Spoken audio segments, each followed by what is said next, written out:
దేవునామానికి మహిమ కలుగును గాక. హల్లెలూయా, హల్లెలూయా. బైబిల్ గ్రంథంలో నుండి ఒక మాట మనం చదువుకుందాం. ఈరోజు దేవుడు మనతో మాట్లాడినట్లుగా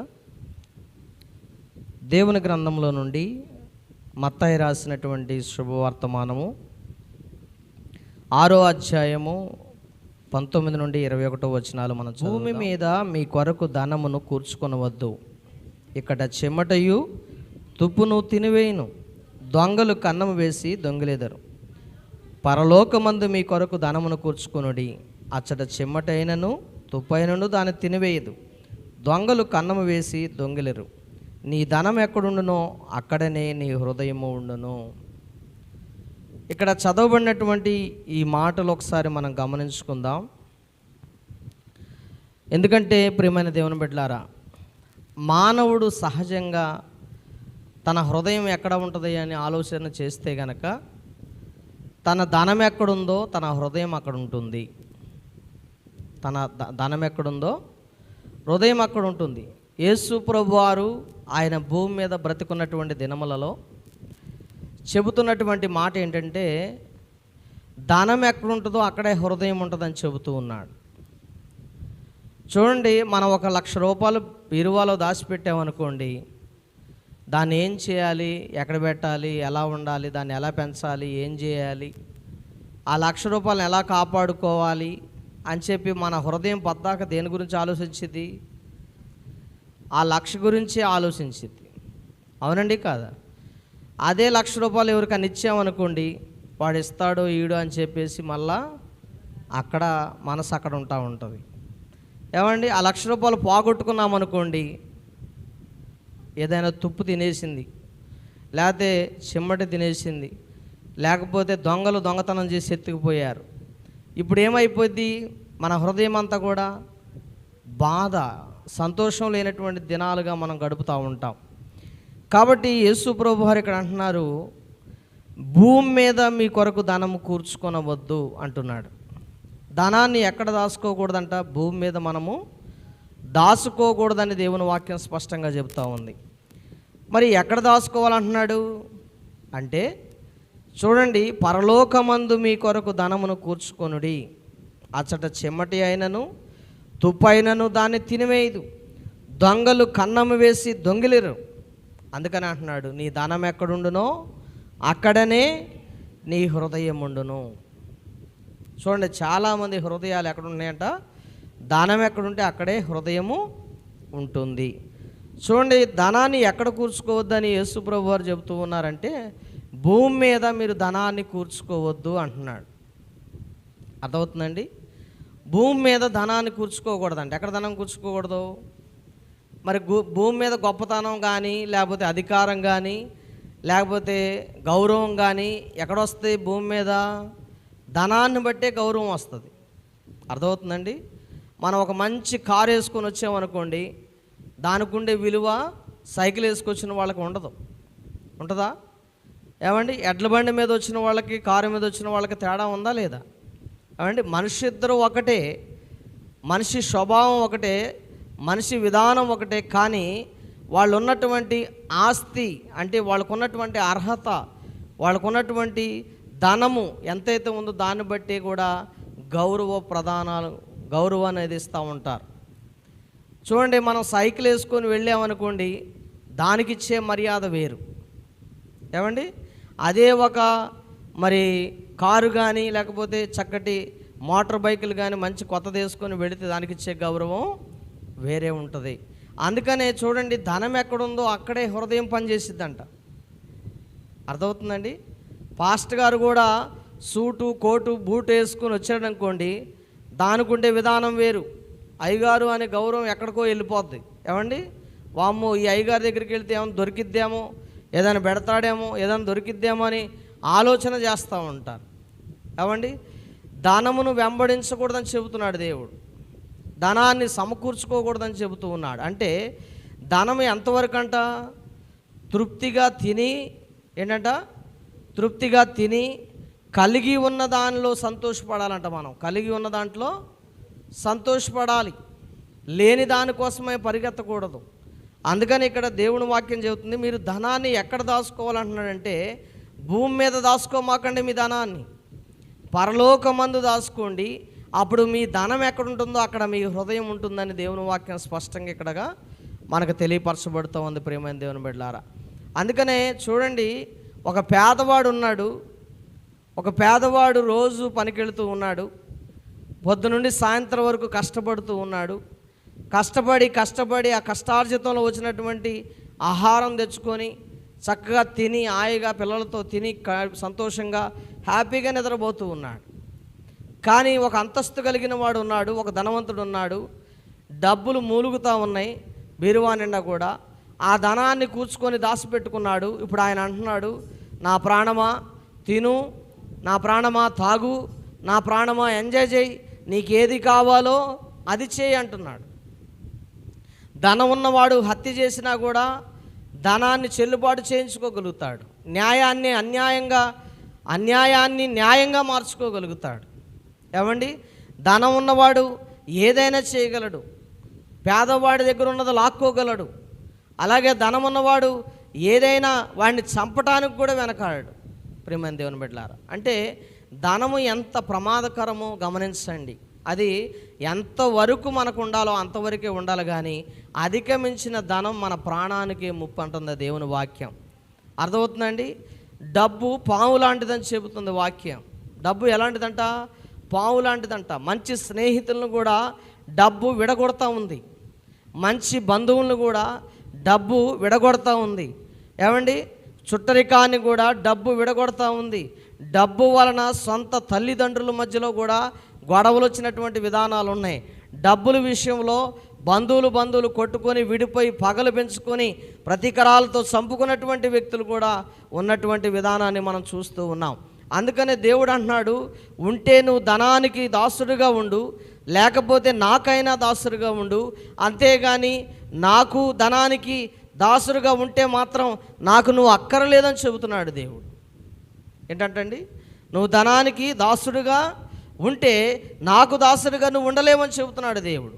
కానీ మానవుడు అంటున్నాడు, నాకు అది కావాలి ఇది కావాలి అని చెబుతూ ఉన్నాడు. కానీ దేవుడు అంటున్నాడు, నువ్వు నా నీతిని నా రాజ్యమును నువ్వు వెతికితే నీకు కావలసినవన్నీ నేను ఇస్తాను అంటున్నాడు. ఏమి తినాలో, ఏమి త్రాగాలో, ఏమి ధరించుకోవాలో, ఏమి ఎలా ఉండాలో, ఎలా జీవించాలో ఆ జీవితాన్ని నేను ఇస్తాను అంటున్నాడు దేవుడు. కానీ మానవుడు అంటున్నాడు, ఎంత సంపాదించుకోవాలి, ఎంత దాచుకోవాలి, ఎంత ఖర్చు పెట్టాలి, ఎంత నేను ఈ లోకాన్ని పాడు చేసే విధంగా తయారవ్వాలి అనే ఉద్దేశాలు కలిగి ధన వ్యామోహంలో పరిగెడుతున్నటువంటి వారు చాలామంది ఉన్నారు. ప్రియమైన దేవుని బిడ్డలారా, ఈ రోజున 1000 రూపాయలు కడితే 10,000 వస్తున్నాయి అంటే బోల్డ్ మంది డబ్బులు కట్టడానికి ముందుకు వెళుతూ ఉన్నారు. కానీ అందులో ఉన్న మోసాన్ని వారు గుర్తించలేకపోతూ ఉన్నారు. చూడండి ప్రియమైన దేవుని బిడ్డలారా, అందుకనే దేవుడు అంటున్నాడు, భూమి మీద మీరు ధనాన్ని కూర్చుకోవద్దు. భూమి మీద మీరు ధనాన్ని కూర్చుకోవద్దు. మరి ఎక్కడ కూర్చుకోవాలి? భూమి మీద ధనాన్ని కూర్చుకుంటే ఏమైపోతాయి అంట? ఈ చిమ్మటి తినేసిద్దంట. ఏం తినేసిద్దంట అండి? చిమ్మటి తుప్పు పట్టిపోతాయి అంట. అవి తుప్పు పట్టిపోయి అలాగనే దొంగలు కన్నం వేస్తారంట వాటిని. అర్థమవుతుందండి? ఈ రోజుల్లో దొంగలే కాదు కానీ డాక్టర్లు కూడా ఏం చేస్తున్నారో తెలుసా? మన ధనాన్ని దొంగిలిస్తూ ఉన్నారు. అర్థమవుతుందండి?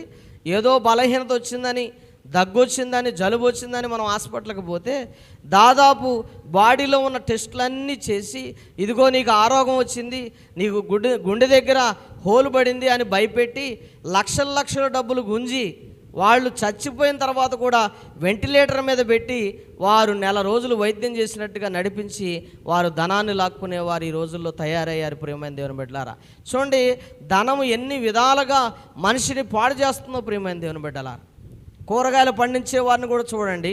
ఇదివరకు రైతు కెమికల్ వేయకుండా మంచి విత్తనాలు వేసి మంచి పంటను పండించి ఆరోగ్యకరమైనటువంటి పంటని మరి ప్రజలకు అందించేవాడు. ఈ రోజుల్లో చూడండి, ఎంత బారు కాయలు పెరిగితే అంత రేట్లు. ఏమండి, నీ చెట్లు ఎంత కాయలు బారుగా పెరిగితే అంత రేట్లు ఇస్తానని చెప్పేసి కాయల విషయంలో కూడా చూడండి ప్రకృతిని కూడా పాడు చేస్తూ ఉన్నాడు కెమికల్ వేసి. ఆ కెమికల్ తింటున్నటువంటి ఆహారం ఆ డబ్బు వస్తుంది అనుకుంటున్నాడు, కానీ ఆ డబ్బు వెనకాల జబ్బులు వస్తున్న సంగతి వాడికి తెలియట్లేదు. ఆ డబ్బు వెనకాల జబ్బు వస్తున్న సంగతి వాడికి తెలియట్లేదు. అందుకనే యేసయ్య అంటున్నాడు, నువ్వు ధనాన్ని కూర్చుకోవద్దు, నీకు చాలినంత చాలు, మిగతాది నువ్వు ఇచ్చే అంటున్నాడు. మిగతాది పేదవారికి ఇమ్మంటున్నాడు, మిగతాది ఇతరుల్ని ఆదరించమంటున్నాడు, లేని వాడికి సహాయం చేయమంటున్నాడు, ఇతరుల్ని ఆదుకోమంటున్నాడు, ఇతరులకు ఆహారం పెట్టమంటున్నాడు. ఏమండి, ఈ మంచి మాటలు చెబుతూ ఉంటే నచ్చదండి జనాలకి. నచ్చిదియా? నీకు చాలినంత పెట్టుకోమా అంటే ఏమంటారో తెలుసా? నచ్చిద్దా మీకు? ఏమండి, ఆనాడు ఆది అపోస్తలులు చూడండి, వాళ్ళు దేవుని సువార్త ప్రకటించడానికి వాళ్ళకున్న భూములు, ఇళ్ళు అన్నీ అమ్మేసి వారు దేవుని సువార్తను ప్రకటించమని ఇచ్చారండి. ఆ భారం ఈ రోజుల్లో సంఘాల్లో ఎవరికి ఉందండి? ఆ భారం సంఘంలో ఎవరికి ఉందండి ఈ రోజున? ఏమండి, నా ఆస్తి అమ్మి నేను దేవుని పనికి ఇచ్చానండి అని చెప్పగలిగినటువంటి ఒక విశ్వాసం ఎవరైనా ఉన్నారా ఈ యొక్క సంఘంలలో మనం చూస్తే? ఏమండి, ఇదిగో నేను నాకున్నటువంటి బండి నమ్మి, లేకపోతే నాకున్నటువంటి పొలాన్ని నమ్మి, అయ్యా ఇదిగో దేవుని పని చేయండి అని ధారాళంగా దేవుని పని కోసం ఇచ్చినటువంటి వారిని మనం ఇక్కడ చూస్తూ ఉన్నాం ఆ సంఘంలో. ఏమండి, ఎక్కడో ఉండొచ్చు కొంతమంది, కానీ ఆది అపోస్తులు ప్రారంభించినటువంటి ప్రారంభంలో సంఘంలో ఉన్నటువంటి వారికి చాలినంత ఉంచుకొని వాళ్ళు మిగతాదంతా కూడా ఇతరులకు పంచినట్టుగా చూస్తూ ఉన్నాం. ఇతరుల్ని రక్షణలోనికి నడిపించడానికి ఉపయోగించినట్టుగా చూస్తూ ఉన్నాం. కానీ దేవుడు మనకిచ్చినటువంటి ధనాన్ని కానీ మనకిచ్చినటువంటి సమయాన్ని కానీ దేవునికి ఉపయోగించేవారిగా మనం లేవని దేవుని వాక్యం చెబుతూ ఉంది. అందుకనే మీరు ఎంత దాచుకున్నా కూడా చివరికి ఒక్క రూపాయి కూడా మీరు పట్టుకొని పోరనే సంగతి మీకు తెలుసా తెలియదండి? మనం చనిపోయినప్పుడు కనీసం ఒక రూపాయి బిళ్ళ కూడా మన వెంట తీసుకొని పోలేము. అయినా కానీ పిసినారితనం, అయినా కానీ లోభత్వం, అయినా కానీ ఇతరులకు ఇవ్వాలనే మనస్సు లేనటువంటి స్థితిలో మనం ఉండిపోతూ నేను ప్రేమిస్తున్నాను దేవుడిని అని చెబుతూ ఉన్నారు. నేను దేవుణ్ణి ప్రేమిస్తున్నాను అంటున్నారు. ఏమండి, విస్తారమైన పాపం నీలో పెట్టుకొని నేను దేవుణ్ణి ప్రేమిస్తున్నాను అంటే ఎలా మనకి అది దేవుడు ఒప్పుకుంటాడు? ప్రియమైన దేవుని బిడ్డలారా, అందుకని చూడండి, ఒక పరిసయ్యుడు యేసు ప్రభువారిని భోజనానికి పిలిచాడు. దేని పిలిచాడండి? ఓ పరిసయ్యుడు భోజనానికి పిలిచాడు యేసు ప్రభువారిని. ఆయన ఆస్తి గలవాడా లేనివాడా? ఏమండి, లేనివాడా?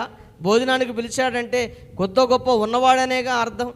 ఏమండి, ఆ ఉన్నటువంటి వ్యక్తి యేసు ప్రభువారిని భోజనానికి పిలిచి కనీసం కాళ్ళు కడుక్కోవడానికి నీళ్ళు ఇవ్వలేదంట. ప్రియమైన దేవుని బిడ్డలారా, ఏమండి, అతని కౌగిలించుకొని ఒక ముద్దు పెట్టలేదంట. ప్రియమైన దేవుని బిడ్డలారా, ఏమండి, ఆయన చేతులు తుడుచుకోవడానికి ఒక టవల్ కూడా ఇవ్వలేదు. అంటే చూడండి, భోజనానికి పిలిచాడు కానీ ఒక్క మర్యాద కూడా ఆయన చేసినట్టుగా, ఆయన ప్రేమించినట్టుగా అక్కడ కనపట్లేదు. ప్రియమైన దేవుని బిడ్డలారా, ఈ రోజున చాలామంది పిలవలేదని పిలుస్తారు కానీ ఏమండి, పిలిచిన తర్వాత వాళ్ళ విధానాలు వేరుగా ఉంటాయి. కొంతమంది ఇళ్ళకి వెళ్ళాలండి, కనీసం మంచినీళ్ళు తాగండి అని కూడా అనరు. మరి వాళ్ళకి ఏమైందో తెలియదు మనకి.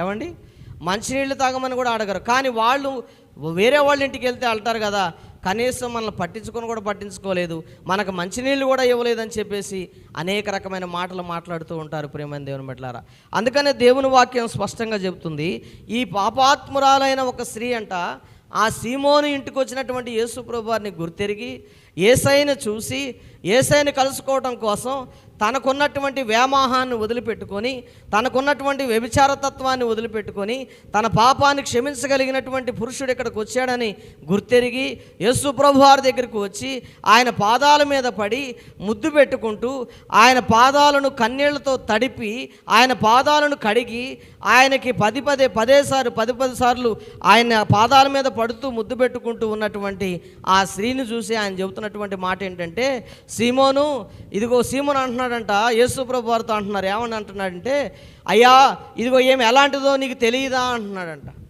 ఏమి ఎలాంటి స్త్రీయో నీకు తెలియదా? ఈ ప్రవక్తకు తెలియదా? ఎందుకు ఈ బాధకుడు ఆమెను ముట్టుకొని ఇస్తున్నాడు అని అంటున్నాడంట. ఏమండి, హృదయం నిండా కపటమే, హృదయం నిండా పాపమే, హృదయం నిండా దురాలోచనలే. యేసయ్య ఇంటికి వస్తే ఏదో లాభం కలిగిద్ది అనుకున్నాడు ఆయన, ఏదో మేలు కలిగిద్ది అనుకున్నాడు, ఏదో ధనం వచ్చింది అనుకున్నాడేమో. కానీ ఇక్కడ ఆమె అంటుంది, అయ్యా మరి తన విస్తారమైనటువంటి పాపములు చేస్తుంది కాబట్టి ఆమె అంటుంది, ఆమె తీసుకొచ్చి విలువైనటువంటి అత్తరు ఆయనకి అభిషేకం చేసిందంట, విలువైన అత్తరు తీసుకొని వచ్చిందంట ఆయన కోసం. ప్రియమైన దేవుని బిడ్డలారా, ఏమండి, ఈ రోజుల్లో అత్తరు బాటిల్ కొనాలంటే మనం ఎంత, 1500 ఎంత ఒక రేటు ఉంటుంది మనకి. కానీ ఆ రోజులలో ఆ యొక్క అత్తరు బుడ్డి కొనాలంటే చాలా విలువైంది. ప్రియమైన దేవుని బిడ్డలారా, చాలా విలువైంది. శ్రేష్టమైనది. అది ఎవరి దగ్గర ఉండేదంటే బహు ధనవంతులైనటువంటి వారి దగ్గర మాత్రమే ఉండేది. అలాంటిది వేశ్య దగ్గర ఉందంటే కారణం ఏంటంటే ఆమె దగ్గరికి ధనవంతులు లాంటి వారు వచ్చేవాళ్ళంట. ధనవంతులు లాంటి వారు ఆమెతో ఉండటానికి, ఆమెతో పరుండటానికి వచ్చేవారంట. ప్రియమైన దేవుని బిడ్డలారా, అలాంటి స్త్రీ ఆ యొక్క అత్తరును యేసయ్యకి తీసుకొచ్చిందంట. విలువైన అత్తరు, వాడాల్సినటువంటి అత్తరుని ఇది యేసయ్య కోసం ఇవ్వాలనుకుందంట. అంటే ఆమె ఉపయోగించుకోవడానికి ఇచ్చినటువంటి అత్తరుని ఆయన వద్దనుకుందామే, విలువ పెట్టి కొనుక్కుందామే.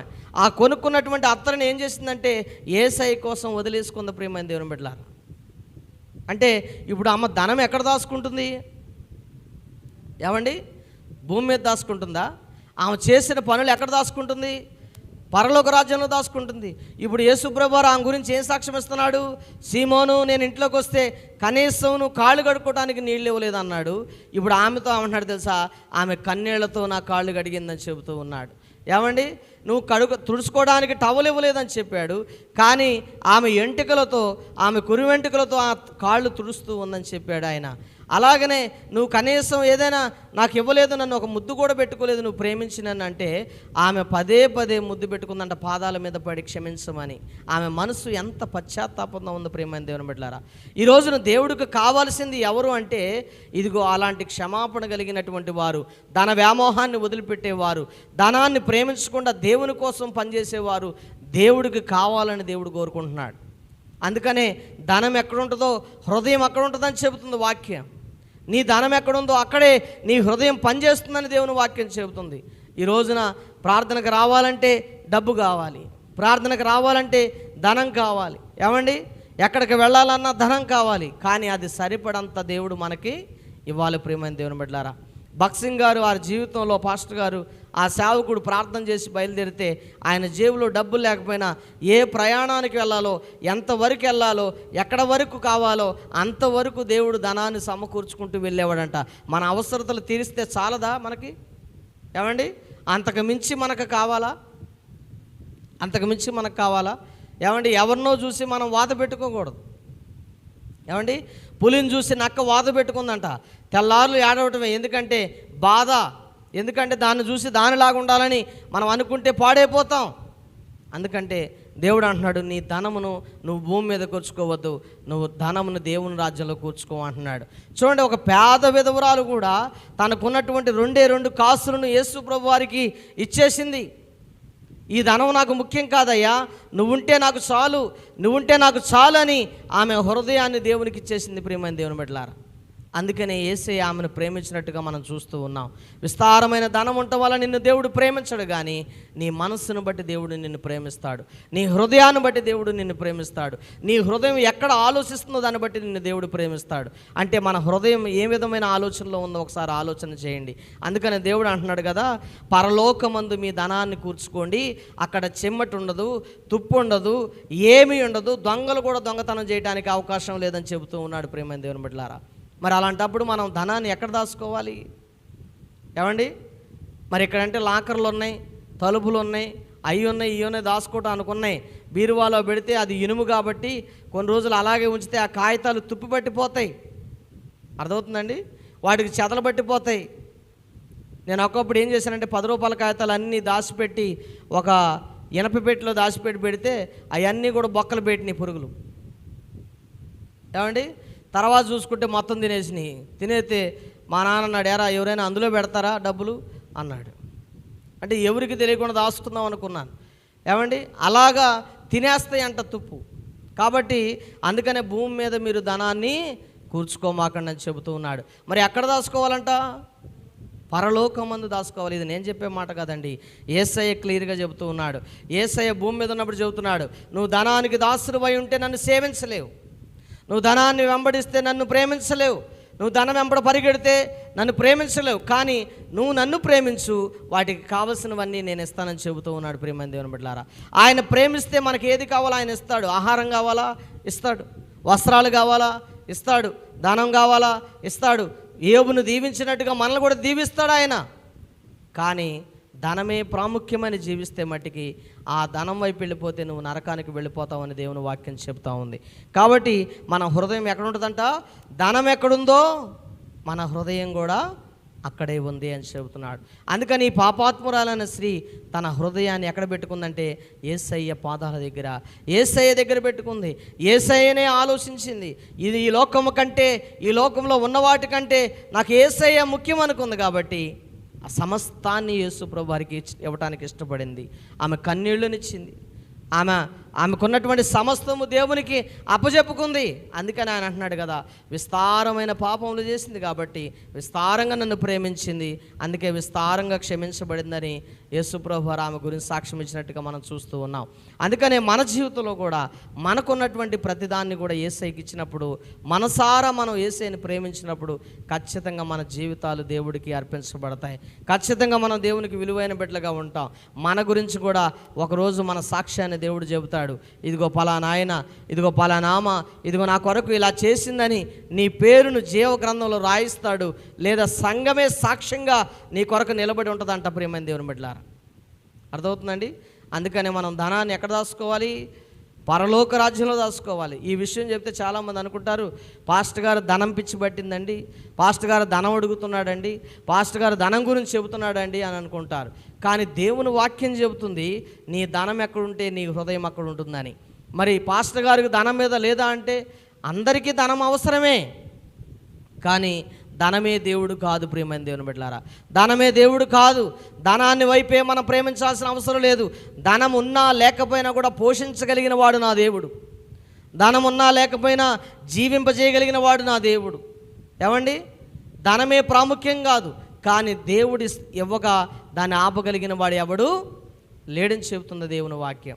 అందుకనే మనం ధనం వైపు మనం వెళ్ళొద్దు, మన హృదయాన్ని పాడు చేసుకోవద్దని దేవుడు చెబుతూ ఉన్నాడు. ప్రియమైన దేవుని బిడ్డలారా, నా ఉద్దేశం ఏంటంటే, ఆ యొక్క స్త్రీ, పాపాత్మురాలైన స్త్రీ ఏ విధంగా అయితే యేసు ప్రభు వారి దగ్గర సమస్తముని ఇచ్చి ఆయన యొక్క పాపములు, ఆమె యొక్క పాపములు క్షమించుకుందో, అలాగే మన జీవితంలో ఉన్నటువంటి మన అప్పుని, మన రుణాన్ని, మన పాపమును మన పశ్చాత్తాపడి ఎప్పుడైతే దేవుడి దగ్గర అడుగుతామో అప్పుడు మన జీవితాల్లో కూడా దేవుడు కార్యం చేయడానికి సిద్ధంగా ఉన్నారని నేను ఖచ్చితంగా తెలియపరుస్తూ ఉన్నాను.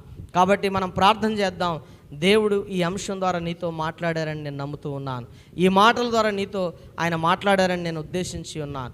ఆయన అంటున్నాడు, ధనమును భూమి మీద కూర్చుకోవద్దు అంటున్నాడు. ఇక్కడ చెమ్మటి, ఇక్కడ తుప్పు, ఇక్కడ మరి దొంగలు ఉన్నారు, వాటిని దోసుకొని పోతారని చెబుతూ ఉన్నాడు. కానీ యేసయ్య అంటున్నాడు, పరలోకంలోని ధనాన్ని దాచుకో. గిన్నెడు చన్నీళ్ళు నువ్వు ఇచ్చినా కూడా అవి దేవుని రాజ్యంలో దాచబడుతాయి అంట. ప్రియమైన దేవుని బిడ్డలారా, నువ్విచ్చే ఏ రూపాయి అయినా, నువ్విచ్చే ఏ పని అయినా, దేవుని కోసం చేసే ప్రతిదీ ఏదైనా, ఖర్చు పెట్టే ప్రతి రూపాయి కూడా దేవుని ధననిధిలో దాయబడుతూ ఉంది అని గుర్తుపెట్టుకొని మనం ప్రార్థన చేద్దాం. దేవుడు ఈ మాటలు దీవించి ఆశీర్వదించునుగాక. ప్రార్థన చేసుకుందాం. ప్రభువానికి స్తోత్రాలు చెల్లిస్తూ ఉన్నాం తండ్రి. నాయన, ఈ మాటలు నన్ను ఎంతగానో బలపరుస్తూ ఉన్నాయి. ప్రభువానికి వందనాలు. నాయన, దాతృత్వం అనే జీవితం మా జీవితంలో దయచేయండి. ప్రభువానికి వందన. నాయన, నిన్ను వలె నీ పొరుగువాడిని ప్రేమించమన్న ఈ దాతృత్వం నాయన ప్రభువా, ఇదిగో నాకు కలిగిన వాటిలో నాయన, ఇదిగో నాయన ఉన్న వాటిలో కొంత సహాయం పేదలకు చేయమని నాయన ప్రభువా, నీ మాటలు ఎంతగానో నన్ను బలపరుస్తూ ఉన్నాయి. ప్రభువానికి వందనాలు, స్తోత్రాలు. నాయన, సంఘమును బలపరచండి నాయన. ప్రభువానికి వందనాలు. సంఘంలో ఉన్న బిడ్డలు నాయన, ఇదిగో తండ్రి, లేని వారిని ప్రోత్సహించినట్లుగా, లేని వారికి సహాయం చేయనట్లుగా, ఇదిగో నాయన నీ ధనమును పరలోక రాజ్యంలో వారు దాచుకున్నట్లుగా సహాయం చేయమని ప్రార్థన చేస్తూ ఉన్నాం. ప్రభువానికి వందనాలు. అయ్యా, మేము లోభత్వంతో దాచిపెట్టి అయ్యా, ఒకవేళ వాటిని నాయన దొంగలు ఎత్తుకుపోతే నాయన ప్రభువా, ఒకవేళ తుప్పు తినివేస్తే నా తండ్రి, ఒకవేళ చెమ్మడి కొట్టివేస్తే నా తండ్రి ప్రభువా, ఇదిగో నాయన మేమేం చేయలేం ప్రభువా నా తండ్రి.